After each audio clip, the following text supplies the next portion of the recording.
Hello there, people of the internet. My name is Jagero. Happy New Year. This is a good year, 2024. I hope it's going to bring you a lot of blessings, going to bring you a lot of money. It's going to bring you good tidings in your relationship. I think it's just going to be a great year for everyone. Now, I am with my friend Lubanga. Lubanga has been telling me that there is a problem with marriage, and going by the Twitter or X, people are complaining about marriage. Lubanga, what were you saying about marriage? How are you, by the way? 2022, 2024? 2024, it's all right. I'm navigating being a father to a teenage daughter. You told me about that. How is that going? Well, it forces you to start looking at things differently. How? Right now, there are things I can't write about what I used to write about women. What are those things that you used to write about women that you can't write? Back in the days, I just used to let my mind roam and just go rogue. Now I have to measure what I say about women because now I'm raising a little woman. But you see, that is very problematic because then, so only people that talk good about women are people that have children, and people that do not have children should talk shit about women. Not really talk good about women, but there's a measure of emotional intelligence that I now employ when I want to dissect these gender issues. Yeah. Well, I also think so. I mean, having a daughter who is yours is a daughter too, right? Yeah. Yeah, my daughter is 8 years old. Turned 8 in January 4th. Okay. I guess when you are having, like you said, a little woman growing next to you, then you tend to listen a little bit more about things that are happening to women. Yeah. Now, there has been a lot of noise on Twitter about marriage. You are telling me something about it. That what is? Yeah, like literally every other guy I know who's married complaining about marriage, and then when I went to X, there was a whole thread of men complaining about it. So I've been asking myself, like, literally every other guy I know who's married is complaining about marriage, but Jagero is not complaining about it. Jagero seems to be happy and contented in his relationship. So what's the secret? I think that what are people saying about marriage? Let's start there. Okay, well, there are men who are saying that they no longer love their wives. There's some who say that they hate their wives. There's some who say that they do not want to go back home to their wives. So after work, they want to linger around somewhere just to postpone the amount of time they're going to spend at home with their wife. I think that's a tragedy. Yeah, it's a big tragedy. I think that's a tragedy, and I think marriage. I think everybody knows why they're in marriage. I've also realized that a lot of people are in marriage because of very many reasons. So, for example, somebody got a child, and then they had no otherwise but to get into a marriage, And so I think that marriage is not anchored on love or anchored on proper understanding, but it is just anchored on the fact that we have a child, and the best way to raise this child is to be in the same house, which I find really, really strange. I mean, you don't have to marry somebody because you've had children with them. It's bonkers. How can you marry a child? It's somebody simply because you have a child with them. No, why? I wouldn't do that. Because having a child with a woman does not necessarily mean that she will be a good woman to you. Yeah. She may be a good mother to your child, but she may never be that type of a woman you want to do long-term relationship with. Now, earlier on, you've said something about like every man in a relationship. I mean, men get into marriages for various reasons. I will want to say that most of their reasons are not like serious reasons. They're not those type of reasons that can hold a relationship together, because men are mostly visual. So there are men who got into marriages because the woman had a big. I hear now they call it bunda. What is that? Money. Nyash. Nyash. Yeah, like big, huge buttocks.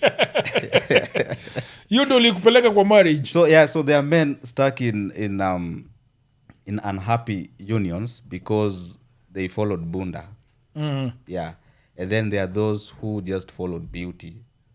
But the women, when it comes to like the level of, it's not the type of a woman you can sit down and have a proper conversation with. Ni wale tu. I have a lot to say about marrying people for beauty. I mean, there's a lady that I had a relationship with, but I did not foresee us being in a relationship because of beauty and because of things that I was seeing. So I think as a man, beauty is a very important part of consideration, because like you say, men are optical. Yeah. They look at the beauty, and men sort of wear their wives as trophies. As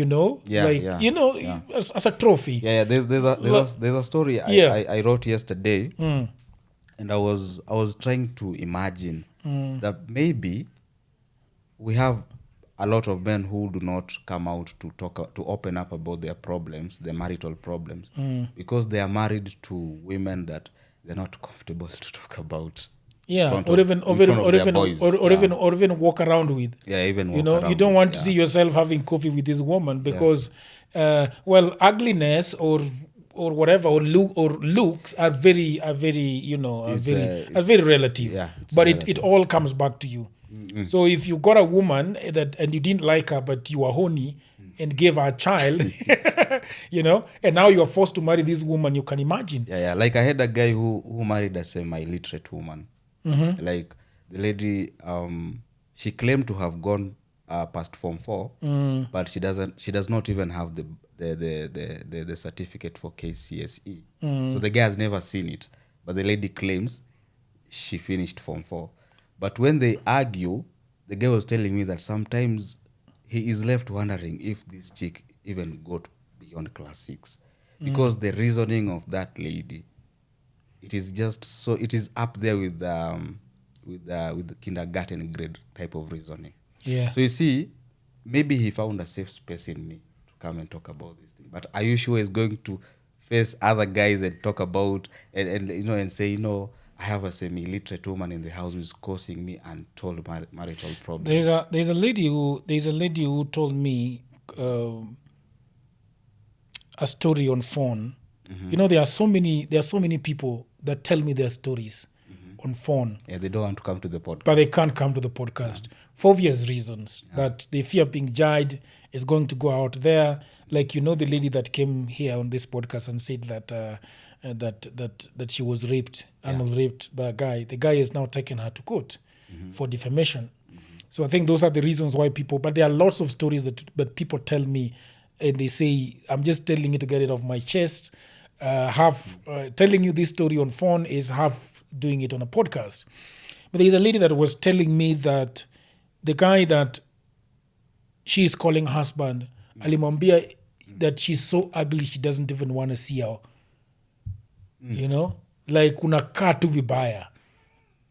Aliambiwa hivyo. Yes, aliambiwa hivyo, and say that if I see you, I don't even have an erection. That's bonkers, bro. That is really, really bad. But he married her. Yes. And that it got to a point where he can't get an erection. Yes, by just looking at that lady, she can't get an erection. Many of your friends are complaining about marriage, except me. And many more are swearing that they are never getting into it, like those who are yet to marry. Yeah, they shouldn't.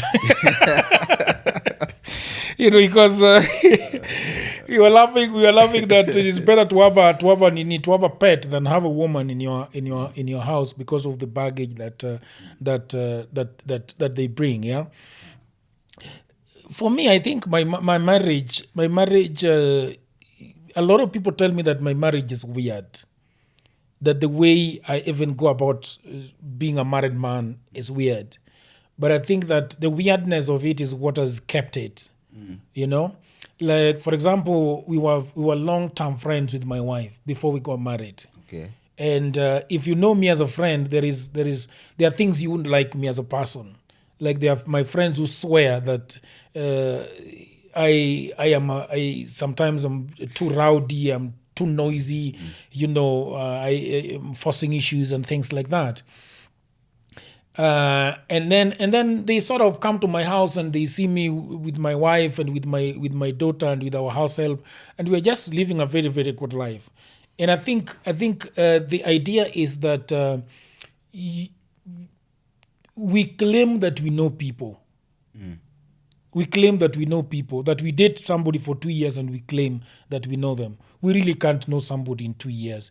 I mean, you have a brother that you can't, wenye hata ujui vile who is this guy that was born with me from the same womb, and I don't understand, I don't know them. And then you get a woman here in Nairobi who was brought up in Karatina, or was brought up in Meru, or brought up in Kisii, or brought up in Bondo, or you were brought up those sides, and you're coming to Nairobi and meeting her, and you're claiming to know her, and 2 years down the road, you are marrying this person. You hardly know this person. And I feel like that is number one, that people are putting their best foot forward when they're dating. And most of the crazy things about themselves are not coming out until they are sure that you have got nowhere to go. Until you are trapped. That is when they start giving you that side of them that you might not like. But by that time, you have got 2 kids, you have got a kid, everything is, you are trapped. She knows your parent, she knows your brothers, she knows who you are, she knows that you don't have money, she knows that this is this, so they know you already. So I think that is what is happening. And then I feel like once, so that's what happened in my. So you're saying most people do not get to know their partners well, yes, before they jump into marriage. Yes, and sometimes I think it is even impossible to know them, because sometimes you only know what somebody is trying to give you. If somebody is not putting all the cards on the table, it's very difficult for you to know the cards that are below the table. And it's increasingly becoming difficult, because you see, for most women, now they're looking for a guy who can do certain things for them. Yeah. And for most men, they're looking at a woman who is optically appealing, like anakatu poa, she's beautiful, she has the nya, she's all that. So now, hizi vitu mbili are the only thing that are bringing people together. So they don't really get that opportunity to explore each other beyond just the superficial and what you can do for me and what you can give me and all that. So I think maybe 1 year down the line, 2 years down the line in the marriage, kinaanza kuwaramba sasa. That you start to see that, huyu mtu, their personality is so in conflict with mine. Yeah. So like we can't really, we don't like rhyme in anything. Other than me providing for her and her giving me sex, there's literally nothing else. That's why you see now most guys are saying that there's really nothing special in the marriage institution, because everything that my wife gives me in the marriage, I can get it elsewhere. But you see, me, I believe, kama if you know someone, like you know each other in a deeper level, there are things people can offer you that you wouldn't find out there. There are things like a woman can offer you that not any other woman can give you out there. But you never really took the time to find this woman. You followed Nyash.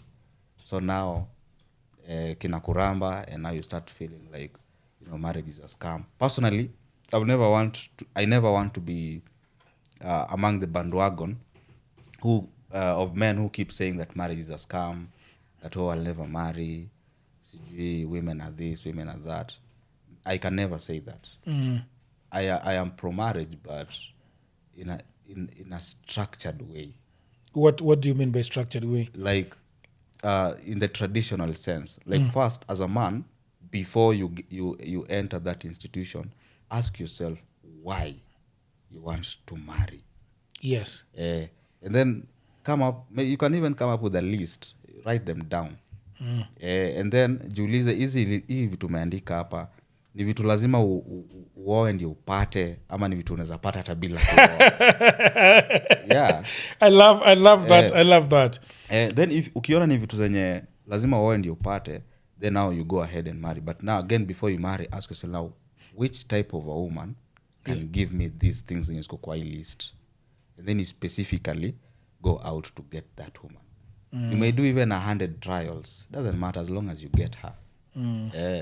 Me I always say I will marry and keep marrying and marry until the day I drop.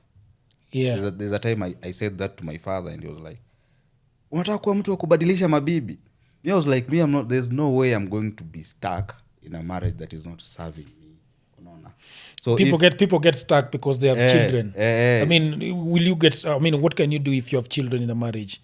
I will never stay in an abusive marriage or in an unhappy marriage just because we have kids together. No, fuck the kids. Me, I'll walk out. I will fuck walk the out. Kids. Yeah. You see, I'm not a deadbeat, and I can never turn my back against the kids. But there's no way I am living with that woman who is causing me problems and stress and depression just because we have kids together. It's either she leaves or I leave, and then watoto wanifuate. Watoto wanitafute pale nimeenda, wanifuate. But mimi, I'm not staying with the woman who is causing. That is the reason why I think, even for the men who are complaining about marriage being a scam, or they hate their women, they no longer love their women. You see, they're complaining and they're not doing anything about it. For me, I'm looking at them as completely weak men. Because why are you complaining about your wife? Why are you not doing something about it? Like, you drive back home from work and then you stay in the parking lot Drinking for like gin. 2 hours, drinking gin because you are afraid to go and face your wife in the house. I think that is the height of cowardice that we shouldn't be. It doesn't make sense to me. Yeah. So I was telling you about my marriage is that like we were very good friends before. We ran projects together for some time, for I think 4 or 5 years, running a project together, Poetry Spot at All Saints Cathedral. Okay. And then so she sort of knew me a lot more, a lot more than the average people knowing each other. And then I think one of the promises that we made in our marriage is that we are not going to try and be married in that way. You see, married in that way whereby I cannot go and visit Lubanga, I cannot play FIFA with my friends, I cannot do this, I cannot do that. Like there is just a particular way, and I see a lot of this in church, whereby there's a lot of devotion to the marriage institution, like a very unhealthy kind of devotion to a marriage institution. Marriage is whereby done to the people involved. Yes, but like your whole life is dedicated to making this marriage work, to make your wife happy, to make your kids happy, to be in that bandwagon of married men. To be in that bandwagon of married men, whereby the things like playing is now considered childish, and as a married man, you shouldn't be doing that. You shouldn't be laughing too loud because now you're married. I mean, you have to have the same bank account. Fuck, man. Having the same bank account is so problematic. It is so problematic. I have a friend who pulls resources together with his wife. Like, it's like they put all their money together. So good for them. So it's working for them as two people in that union. But you see, it is causing him problems with his own friends. Like, for example, if I wanted 2K urgently and like I'm stuck somewhere, because he himself sometimes he gets stuck and he's like, "Hey, Niaje, can you like sort me this?" And if I have it, I send it to him without consulting anyone. Yeah, but obviously because you're not married. Yeah, but if I want 2K urgently from him, he has to run it with the wife first. Yeah. You see, for me, I at some point I felt disrespected because it's like now your wife has to know about my personal problems. Your wife has to know that I ran into a problem. Lubanga ana gas. Gas ya Lubanga iliisha. Na akataka pesa urgently, unaona? So sasa tunyowe kwa hii dini yetu. Tutoe kwa hii yetu tumtumie. See, there are those problems like it's like you are exposing your friend's problems to your wife. unajua wasichana ni watu wa kwenda huko nje tena. Hata Lubanga hana kazi. Sasa kila mtu ataanza kusema cheza na sisi hapa. Kila hapo kwa podcast ya Jagero anajipana.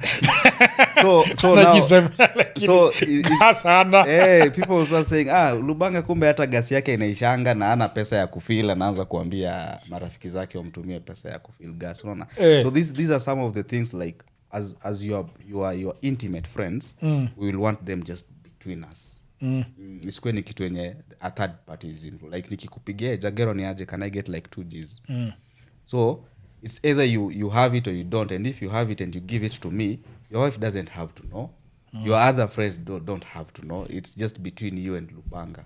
It should be like that. So you see, if now you've decided to like everything you do, you have to run it with your wife, you're going to lose friends, because at some point mabeshte zako hawatataka their personal businesses zikuwe zina involve watu wengine wenye they're not part of the friendship.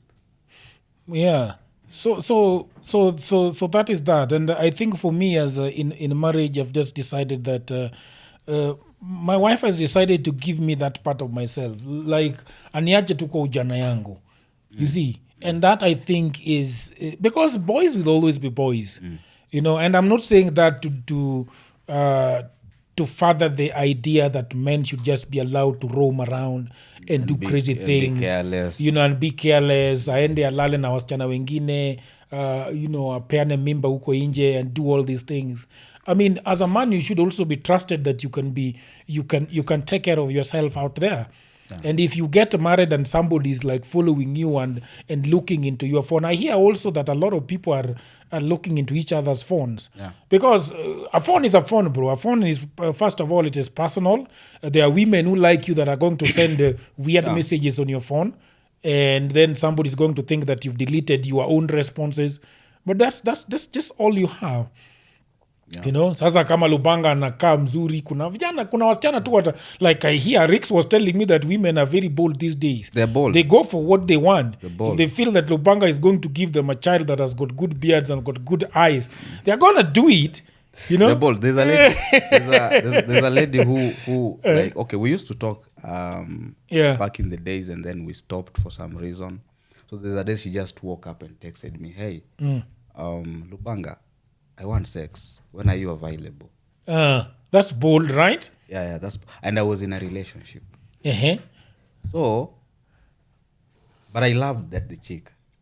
You see, you love the chick, and you love, and the text came as wow. Yeah.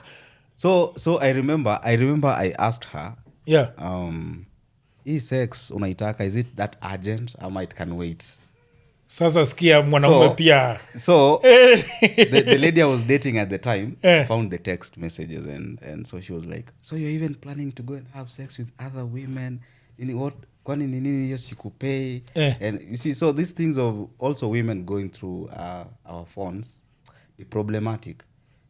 At the end of the day, I never really like went. How do you deal with it? Because for example, my wife doesn't go much on my phone. She doesn't do it a lot because she has my M-Pesa pin, which is, I think, is a lot too far. A woman having your M-Pesa pin is a little recipe for disaster, I think. Afadhali nimpe pin ya password ya Instagram na Facebook and all that, but sio pin ya M-Pesa. Yo umeenda deep sana. I don't know how she got it, but you see now the other thing that is also important, I think, in this idea is that the fact that somebody has given you an M-Pesa, you know the M-Pesa pin. How do you handle that information? I think that is also the most important thing. Because, for example, I was home last December and I sent somebody some money, you know, and he called me again 2 days later. Akiniuliza, mzee ile pesa bwana si unitumie. And I'm like, I sent that money. So what did I do? I went to my M-Pesa statement, screenshot it, and sent it to him. Said, look, I sent you this money. And this guy was so shocked because he did not have the message for M-Pesa and he did not have the message for withdrawal. So somebody who has his pin in his house Oh, did the thing, withdrew the money, and deleted deleted the the text for withdrawal, deleted the text for receiving. huyo ameoa gaidi. I swear, huyo ameoa gaidi. You get? But now the reason why I'm telling you this story is that there is no day that my wife has gotten into my phone and did something like that. Sent herself money or sent somebody money because, I would know. Because she has no access to my M-Pesa statement. She can't delete them. You see? So I feel like, yes, you can give anybody in the marriage or in the relationship or whatever the thing, but you also need to know the people that you're sharing it with. So if you are a man that is saying that you cannot give your wife your M-Pesa pin, there is something you know about them, right? There's the way they are going to deal with that information that they have. If, for example, my phone, you can open it with your face and then you can register another face, that means I can register my wife's face on this phone. Okay. That means she can look at it and open it. I can look at it and open it.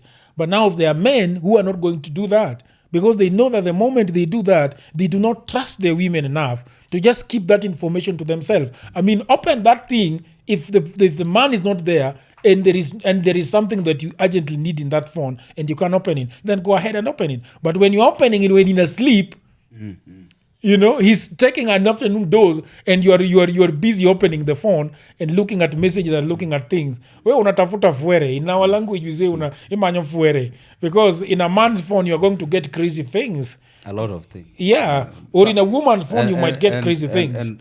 And most of them it's not even the man's fault.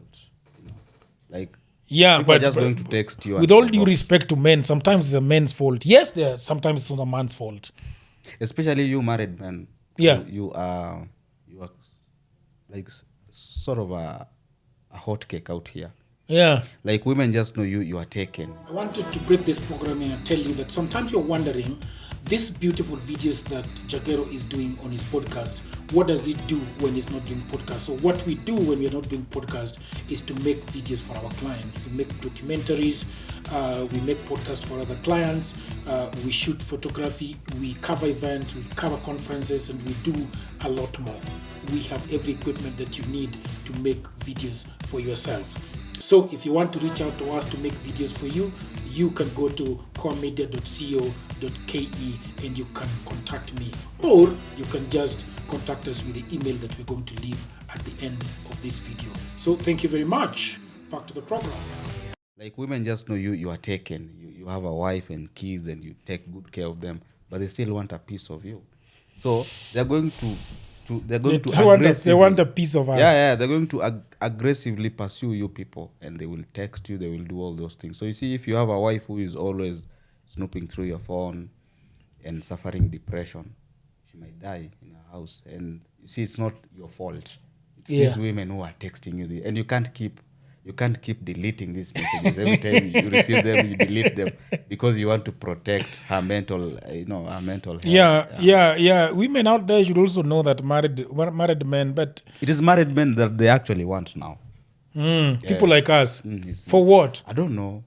It's Adi Mimi at some point. I think I will not say which year, but I was dating, masquerading as a married man, and it was working perfectly. Wow. Yeah. Lubanga, wow. Yeah, perfectly. Like, you dated masquerading as a married man? Yeah, but for me, the reason why I was doing it, I was like, if I find a woman who I do not see myself in a long-term relationship with, like, najua huyu siwezi muoa na huyu siwezi taka kupata na yeye watoto, so I pulled that I'm a married guy. So even for her, for the time she is with me, she knows that this guy is married and he is definitely never going to marry me. So her expectations zinakuwa chini. So me that is the main reason why I used to masquerade as a married guy. But then niligundua pia women love married men. So it used to work for me. Like, wanasemanga, you have to game the system. Yeah. Ukiona hii, hivi ndio lena work. So what do I do to get a piece of that? Oh, let me also be a married guy. Or married men wanakonga na nini? Kuna ring. Nguo zao zinaoshwa na na ile kitu ya watoto. Na Starsoft.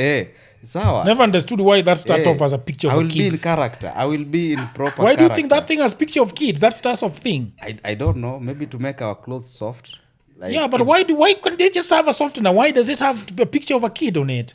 Maybe it was meant for kids fabrics, and then us na kiherere yetu, we are just using it on adults' clothes. I don't know. Maybe. Yeah. But moving as a married guy, especially a married Luo man, Hey. you'll have a lot of women. A lot. Ah. A lot. A lot. You're giving me ideas, Lubanga. You're giving me ideas. like you will never run out of options. Yeah, for real. Yeah? Yeah. That's interesting. Yeah, but Must be lucrative. Yeah, but saizi me, I'm not looking, so I will not really. I don't have to pretend. I just. You're not looking out for a woman. No, I'm not looking to game the system anymore. Saizi, my hands are tied. Ah. Yeah, my hands are tied now. Your hands are tied, meaning that somebody is close. My daughter. Ah. Yeah, my daughter is close now. Yeah. You're the one who's saying. So anyway, I'm thinking that maybe I should also give an experience of why I think marriage has been very good to me, right? Yeah. Maybe it will encourage some. Yeah, men who. but I don't think I'm going to be encouraging people to get married. No, because there is no need. Kila mtu anafaa kuwa na their own. Yeah, personal reason. there is no need. For me, I feel like first of all, when I got into this city, I suffered a lot in this city. You know, I never dated much because hakukuwa na pesa.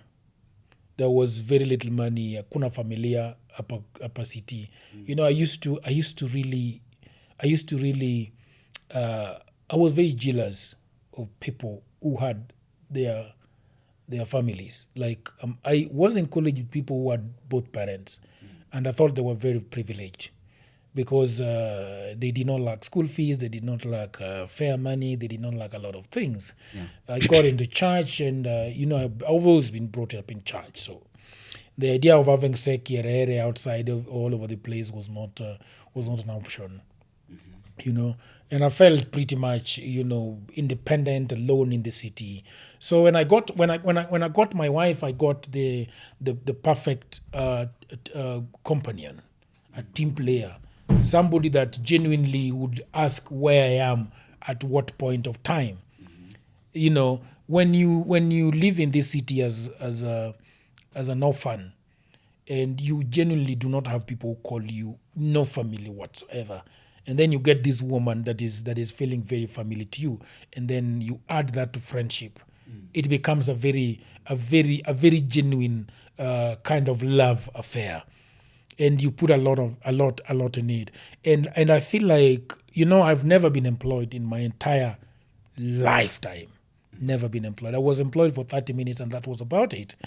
And so I've been what people call a freelancer, and then I started my own company.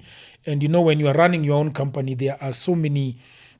My wife left her job the other day, and I asked her, "How are you doing?" And she was telling me that she's approaching end month with a looming sense of dread. And I was telling her, she was used to the paychecks. Yes, and I was telling her that for me, I have always looked forward to life with a sense of looming dread for my entire life. You see, so when I got married and I got my wife, it was like there's somebody there for me. We can put funds together. She did not have a father; she only had a mother. I did not have both parents, so you can see that we were going into to play this game as a team, and it took each member of the team to pull their weight. You see. So that was the genuine part of it, that she was coming with this, I am coming with this, and my wife, sort of, when she came into the picture, she stabilized the way my life was working, because every month, it improved, my finances vastly improved with time. But when we got married, the first maybe 2-3 years of our marriage, she was the one that was kept sort of stabilizing the marriage financially. Okay. Because for me, I would get this much, and you take several weeks without getting another thing. So my wife had a salary that was coming at the end of every month, and that was stabilizing our finances. And then Mimi, I would be looking at holes, you see, to plug. Yeah. She's the bedrock, and I'm looking at holes to plug. At some point, I'm earning more than she earns, in terms of the things that I do and the consultancy that I do. But I realized that she was really bringing genuine companionship and teamwork into our marriage. And my wife is not somebody who would bug you a lot. And the other thing is that when I was getting married, my wife wanted a marriage in church, White wedding. a white wedding, you see. And I went to All Saints Cathedral and asked, and they told me that I had to pay for the sanctuary to get married. And I think it was about 24 to 28,000. And I didn't have that money. And hiyo kitu iliniuma sana because I has worked my ass out in church. And here I was. You've been serving the church. Yes, I've been serving, and here I am getting married, and the church cannot give me a sanctuary for free to do my wedding. So I went and told my girlfriend, who is my wife now, that you know what, I can't afford this wedding with this white wedding shit. It's not possible. So we agreed that we are going to get married at the Attorney General.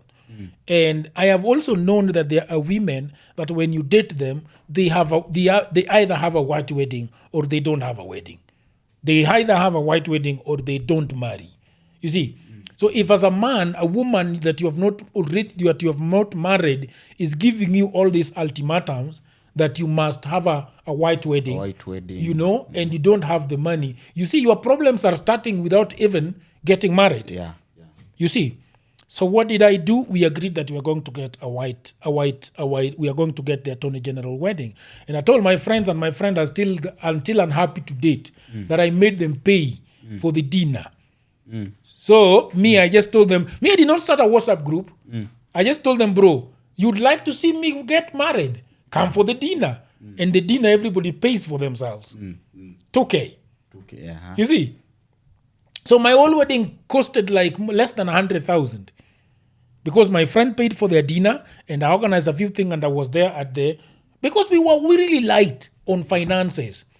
And we were going to be serious beggars if we were going to do the white wedding. A white wedding was going to cost, upwards of 300,000. There's nothing as emasculating as begging, especially for a man. Yeah, it's terrible. And I've begged in my life. Throughout my life, it was just begging for anything. I mean, I came to the city. I did not have anywhere to stay. I stayed with my friend in Kawangware for years. So going through life just begging things, at some point you just say, well, can I avoid some beggings? So my wife agreed that, okay, let's go and do the wedding at the Attorney General. And that was good. And throughout my relationship with my wife has been very understanding. She's the only one who can say whether I am understanding. But for me, about my wife, she has been very, very understanding. And if I decide to do something, if I make a decision as a man, she often respects it, questions it, looks at it, but doesn't say a lot of no. And I've realized that a lot of men are getting a lot of No's, yeah. in marriage. Like hiyo nimekataa. Huwezi fanya hivyo. Huwezi enda Mombasa, huwezi enda Kisumu. Nisikuone na gak. Nisikuone na gak. Mbona huyu jamaa anavuta tu vangi? Kwani wewe uliingia mambo ya vangi? Bangi. You know? But so, I've heard people say that now like people who are experts in these relationship things, they say one of the most important thing you should be looking for in a partner is kindness. Yeah. So like from what you've been saying about your wife, I think you have a wife who is she has a kind soul. Yeah. And you see, I will say that you hit a jackpot. But also for most people in this generation, they call it the microwave generation. Yeah. Umepatana kwa social media ama kwa dating site, vitu ni chap haraka. There's really no time to get to know the other person, to know kama they are kind or they're generous or they're bora, or he's a guy, he has some money, or she's a woman. Unajua squeeze nasikia not all women have vagina. So yeah, she's a woman who has a vagina. Yeah, she has nyash. Okay, she's beautiful. Then ina go down. So at the end of the day, problems start to arise because you married someone who is cruel. They're not kind. They're cruel. They're narcissistic. Yeah. They're all those things. And so zinaanza ku peel off to polepole mkiwa kwa ndoa. No, now you find a guy saying that me, I hate my wife. You know, to get to a point where someone can say that I hate the mother of my children and who is also my wife. Yeah. You know that they really fucked up at the selection process. That's where they went wrong. That's where they went wrong. At the selection process. And there is something that I should also add, that what I've also realized, that the kind of women that we are getting right now are not mostly housewives. Yeah. And that changes the game. So for example, the other day I told my wife to make if she can make tea. Akaniambia we ngoja. And she never made that tea. She never made it. But because you're used to making your own tea. That is also true. But you see, for other men, they would find that very problematic, that a woman aliwambia ngoja. And then they forgot about it altogether. Yes, they forgot about it. And at the end of the day, I went and made that tea by myself, like you're saying. So, but what is the reason why my wife was telling me to ngoja? She was on her computer doing some work. But it would be terrible if she was in her computer, either on TikTok or IG. Yes, for sure. It would be terrible both ways. So I feel like also as a man, you must have to pick your fights. Yeah. Because there are some fights that we pick and they end up ruining the marriage that we have. Like I always say, my wife doesn't cook for me. At least my wife maybe cooks for me once a month or twice a month. But most of the cooking that is done by the house. By the help. You see. But then there are men who come into marriage and say, mimi siwezi kula chakula ya help. Sasa mnashindana tu hapo. There is a lady who told me that she was waking up at 3 to make all the 3 meals. Atengeneze breakfast, aweke kwa thermos, because the husband says he does not take food from the house help. Was the husband a millionaire? Huh? You know there are things you just... So just listen to this story. So she was telling me that she's waking up at 3 to make breakfast, make pack lunch, and make supper, because she would come late. You understand? Yeah. And then she was telling me that after she had gone, the house help would tell her that she actually made fresh food for this guy. You see? So if you look at this, what is going on with this man? This man is just trying to make her presence felt, because she's telling this woman that she has to make food. At the end of the day, she claims that the food is too cold. It's too cold, yeah. And she wants fresh food. So unaona tu mentality yenye amekuja nayo ya kwamba marrying this woman, but she has to cook for me.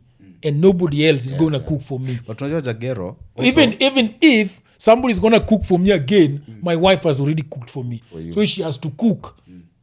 But also, you see, most of these things is how you start your relationship with this woman. Yeah. Maybe when you started, you never required your woman to be the one making food for you. Yeah. Then ukishaoana, mmeishi, mko na mtoto, mko comfortable, now you start demanding that she cooks for you. You see, these are things that you should have told her at the beginning. In fact, at the courtship stage. And by the way, Mimi, once we are married or when we live together, I'd prefer to eat your food, not food cooked by the help or we order out. So you just have to cook for me. So this way, this woman enters the relationship or the marriage knowing too well what is expected of her. But I think for most men in these marriages that are kind of falling apart, they're ambushing their women much later with new demands. That's the correct word. Yeah. New demands. They're just ambushing them. Like, so mi nataka nguo zangu zisipelekwe kwa dry cleaner anymore. I want you to be like using your hands to wash my clothes. But you never required your woman to do that in the first place, like when you guys met. I saw an interesting Twitter that blew up in Nigeria, actually. There's a woman who tweeted and said she can't cook for her husband, like, packed lunch when the husband is leaving for work. And then another woman responded by saying, I used to be like you, saying that I can never cook for my husband, until there's a day sijui alibeba an extra spoon akaenda nayo job, because there's another lady at the workplace who comes with packed food. So the lady alimwambia, no, me I'll be coming with food for 2 of us, you just come with a spoon, we'll be sharing my food. So when she heard that her husband was sharing a woman's food at the workplace, she started to cook for her own husband. So she would wake up at around 5:30. The husband was going to the office and sharing another woman's food. Because kuja tuna spoon. Na kijiko. Si bibi amekataa kumpikia food. Sasa, so when she found out that, this guy actually anakulaga food ya mwanamke mwingine kwa job, akaamua kwa mkanga 5:30 every day kupikia. That tweet went viral. This woman alianza kutumiwa pesa. You see, men love to be served. It is men who send this woman money. I hear she raised more than 2 million naira. And then another good Samaritan gifted her a house with her husband for that simple tweet of saying that yeye huamka 5:30 kupikia bwana yake. But tunaona yeye aliamua kupikia bwana yake because aliona bwana yake anaweza nyakuliwa na mwanamke mwingine. So that was the motivation, which is not very all right. Which is still not very all right. Like, pikia tu bwanako because umejitolea kumpikia. Yeah. And one of the things that I also would like to say that I think as men, even if this idea of for me, we know what, Lubanga, me, I like a good food. And I don't mind where good food is coming from. I have trained my wife, my house help on how to make my favorite dishes. And one of my favorite dishes of how to make is nyama, and how to make fish wenye iko na supu. I have watu wenye wamekuja kwa nyumba yangu have tasted my meat, and my meat is not cooked on the gas. You see? Inapikwa na jiko or pressure cooker on the gas. You know? And there are things that has to be put there. Every meat that is cooked must have marrow. And I go to the supermarket to buy marrow peke yake. Inaongezwa kwa meat. You see? For me, I just like good food. And it doesn't matter where it is coming. I feel like telling people, well, you can have a fetish like I need to eat my wife's food. But also I think you should also ask yourself, at what price is this food reaching you? If somebody is waking up at 3 to cook for you lunch that is coming up late, like 12 hours later, surely something is really, really wrong with the way you want your food. Yeah. You see? And if a woman is working, she's just like you.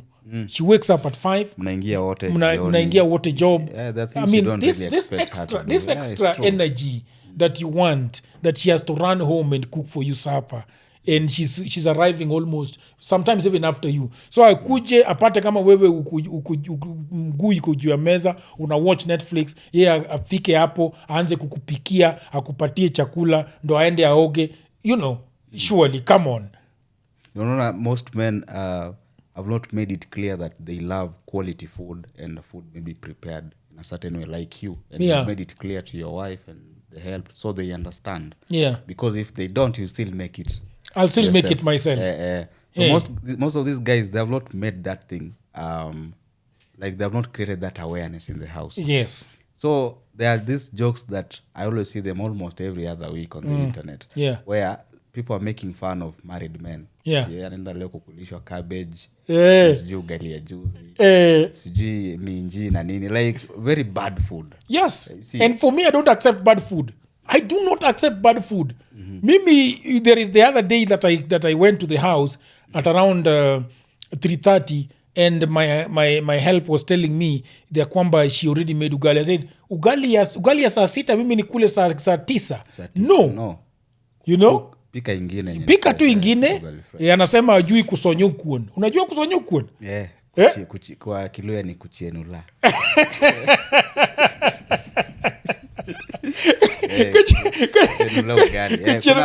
Baadaye watu wengi wajui kupika hiyo. It needs a lot of work to be done. Yeah. So anyway, I told her that, you know what, me, I really dislike ugali yenye imekaa. You know, because the way even my household makes the ugali, she makes it a little bit hard. And so it is best served when it is It's hot, yeah. You know, so that, because when it takes another 2 or 3 hours, then it begins to be too hard. Now wanapendanga tu kuweka ugali kwa microwave, alafu wanakula ugali yenye imetoka kwa microwave. Mi sitaki ugali yenye imetoka kwa microwave. Niliona when I was still a kid, my father never liked food from the fridge, from the microwave, never. Like his food used to be fresh. If it's like if people ate like maybe cabbage and some others, any vegetable yake ikilala hezi kula. So his food alinitrain to like you just have to eat fresh food. So when I started living alone, there are times I would say like I would cook ugali for 2 people and then eat the share for 1 person now, then keep the other one and eat it maybe kesho. And then at some point nikaanza kuona hii ugali it's not fresh, I taste. Yes. So nikawacha tu, nikajiambia kama I have to cook ugali every evening, I'll just cook ugali every evening instead of cooking ugali ya jana ningoje ndaichemsha leo, because I'm trying to save on time, so that like when I come late in the evening I just chemsha ugali yenye nilibakisha jana and then nichemsha mboga nikule. Nikaona hapana, I'll just either afadhali nilale njaa ama tu nipike ugali fresh. So that's what I think that marriage is just about kindness and really treating the other person as another human being. Yeah. Because imagine yourself in somebody else's shoe.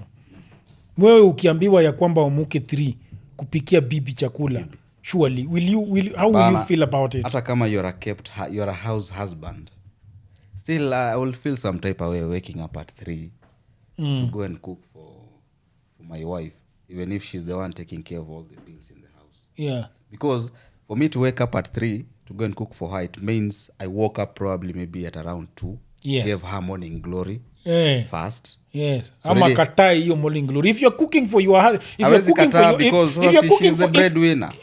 Wait, if you're cooking at 3, bro, it means that it means you have to wake up. Wewe umekaliwa early. Chapati. See, it means hata hiyo morning glory utapeana tu kama nataka. Wanaume wengi wamekaliwa kama chapati. Kwanza kuna huyu mwingine alikuwa someone yesterday commented that my friends are suffering. I just meet interesting people.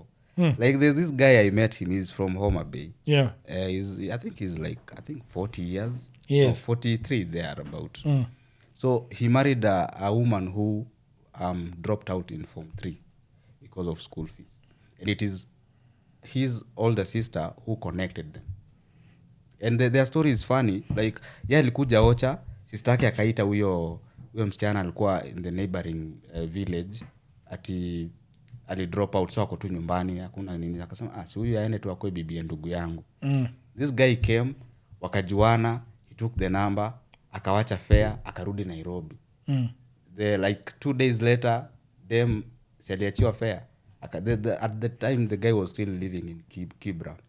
The lady came, na hivyo ndo ndoa ilianza. Hawajawahi katiana, hawajawahi like juana nini. Like hivyo tu ndo dem alikuja akamove in. They have I think 3 kids now. Na kina mramba. That woman has literally sat on this guy. But pia naona ni kama amekubali kukaliwa juu. I think it's the price, and I feel like the woman is just too beautiful. So he has to pay that. But I've met the wife. She's hot. Like 3 kids later, she's hot, and then she's like, those Luos who are very light skinned. So she's a very beautiful woman. But illiterate. Pink nilotic. Yes, but she's an illiterate woman. And the guy is well, ni mtu amesoma, he's an interior designer. So he makes good money. But at the time of COVID, he even had to sell his Subaru. Nyumba ikaliki. So huyu nani alitupata. The guy kana kujanga huko tunachill tunaye. Bibi anapiga simu, juzi eavesdrop their conversation. Simu unaweza sikia the other person akiongea. The wife is speaking with that tone of commanding. Then he's responding with that tone ya kunyenyekea. A friend of mine aliambiwa ya kwamba the wife told him that now that you're jobless, una pesa, tables have turned. You know? Yes, and you know what? Mr. Lubanga, people who tell you such kind of things are not your friends. Yeah, Even they're your not. friend mwenye umekutana naye kwa barabara haizi kukwambia kitu kama hiyo. So the people telling you these crazy hurtful things and claiming that they are your lovers, bro, They're not. you can't. There are men and women that are really, really, really suffering in marriage. And what it takes for people to ease other human beings that they claim to have, that they have babies with, is just to be a little nice, just to be nicer to these people. And you see, people will debate this, but I always feel like men are more nicer. Men are the nicer gender. Yeah. Because they say men are the romantics. Like, men always try to impress women. Like, you always want to impress the woman that you are with or the woman that you're trying to get. So it means you're always going to be the ule mwenye ni kama you do a lot of things so that you can impress the other person. So the other person is doing the bare minimum. Wewe ni unafaa umuwin. Yeah. So kwa hizi ndoa nyingi, hata sometimes it's just, it pisses me off nikiona case moja yenye maybe bibi amepigwa vibaya ama ameuliwa na bwanake, then it's like a whole gender issue, femicide nini. I always feel like this is just like a small By the way, percentage. what is your take on if you suppose we are wrapping this interview? There you were telling me something in the car earlier on. Ya kama msichana sahi akikwambia weka tu kichwa tu ndo uweke. Usiingie yote. We live in strange times. There's this Me Too movement, and everybody is coming out claiming that they were raped 10 years ago, 20 years ago, and mostly they're usually going after guys that are now have made a name for themselves. So even now, as a nobody, and you are dating or you are having consensual sex with women, if a woman has told you, or you yourself, just sometimes men, because when you want to have sex, you're not really thinking rationally. So you're like, nitaweka tu kichwa peke yake, kichwa tu. Hii mambo ya kuweka kichwa, what is the idea around it nani? I don't know why guys say something like that. Dunia will never say kitu kama hiyo. It means either we are having sex or we are not having sex. Yeah. So the guys, they plead with the woman, daika tu kichwa peke yake, and then the woman is like, okay, kichwa, okay, fine. And then they spread their legs for you. And you, instead of putting kichwa, you went all in. And then now, once you are done and the woman seemingly enjoyed the sex, but seemingly, later, she turns out around and says that you raped her. Why? Because the agreement was you will insert the head only. Is that the glands? But you went all in. So now you have a rape case. Yeah, you have a rape. Now, I give you consent for only the kichwa. Only the kichwa. Lakini wewe ukaweka yote. Remember they say that women also have the right to withdraw consent anytime. Sometimes they withdraw consent after the act. No. Sometimes they yeah, that's why you see you just have sex with a woman, kila kitu imeenda sawa, and then baadaye anakuambia mimi naona umenirape. Hatukukubaliana. Sasa unashangaa, si ungekataa during sex? Mbona unakataa after sex isha happen? You see, she's withdrawing consent after the act.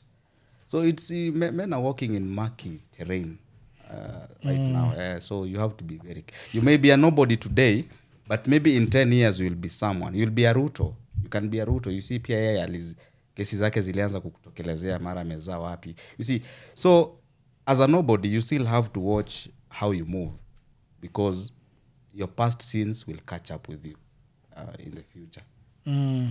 Hata mimi nilipeana mimba nikiwa teenager. Si catch up na mimi. Sasa sasa hivi unalipa school fees. At some point manze, I wished it was in November or December. I was like, I wish ningekuja tu nikwe deadbeat. I was having this conversation with this guy, and anamwambia, mimi nilitamani hata ningekuwa deadbeat. And then akanambia mbona hukuwa deadbeat? Nikamwambia because I come from a long line of men who take up responsibility. Like even my own father once threatened to jail me if I will not be there for my kid, unaona. And then nikamuuliza, by the way, what happened to your baby mama? Akaniambia bro mimi ni deadbeat. Like he just told me point blank, bro mimi ni deadbeat. Kaambia kwa nini? Huyo msichana alileta sijui story nyingi nini. Nikamwambia but you don't have to be a deadbeat. See you can still be depositing money to the kids school. Si mtoto anaishi na mama yake. Wacha mama yake provide food and all that, but wewe you can just deposit school fees kwa shule ya mtoi alafu at least you play that nini. Yeah. Akanambia nimewahi lipa school fees kwa shule direct twice, and twice that woman transferred the kid from that school to another school ati ananipunish. So the guy goes and pays school fees for like let's say the whole year. Saizi ndio mtoi yako grade 4. So ana pay school fees for like the whole year, and then the woman learns that, is informed by the school that school fees ishalipwa ya mwaka mzima. Ana transfer mtoto to a different school because he's trying to get at this guy. So this guy told me, mimi niliona ujinga sitaendelea kuparticipate kwa hii Mickey Mouse game. Mimi nikaamua kukuwa deadbeat. So mimi I am a proud deadbeat. He told me, nikasema, I wish ningekuwa na roho kama yako. I'm a proud deadbeat. Yeah. Lubanga, it's always nice to have you in the studio, man. It's where what all we need is for your podcast to come back, because we really missed that podcast. Whatever happened to it, we need it will come back. You need to bring it back, man. It will be back. You know, how is 2024? You think that it's going to be a good year? It's going to be a good year. I know 2024 is going to be a good year. I might even maybe fuck around and marry. Who knows? Yeah, it's going to be a good year. Like all this noise about marriage. Yeah, you can. I think the only thing that you need to do is to have a very good conversation with the woman that you want to marry and listen to her expectations. Yeah. Because I feel like we are going into marriage with warped, expectations. Yeah. Expectations that are not put on the table. Especially for men. Yeah. Men don't put the expectations on the table, and then they ambush their women much later into the. Yes. And then it looks like domestic violence. For example, you a man willingly marries a woman that he's met maybe at the club, yes, or maybe from the funny side of Instagram or Facebook. Even Facebook has its funny side. Yeah. Like there are women who, like from Monday to Monday, they're always posting pictures of themselves dancing half naked on their stories. So you marry this type of a woman and you're okay with her dancing naked on the internet. And then after you've married her, you're telling her, wacha kudance. Sasa si wewe ndo ulimuoa kama ana dancingi uchi. Na huko ndo na hiyo ndio ilikuwa attract. Kama ulitaka msichana mwenye hadance uchi, wako wengi. Hiyo tu bado tu Facebook wenye hawa dancingi uchi, ukienda uchukue yao. So maybe I will say 90% of the problems men face in their marital or in their marriages today is their own creation. They didn't vet these people at the start, and also they just like decided to be blind to the glaring red flags that were just all over the place. I get so. Thank you, Mr. Lubanga, for the amazing conversation. I think we went for about an hour discussing this. So, people of the internet, thank you very much for tuning again to this podcast.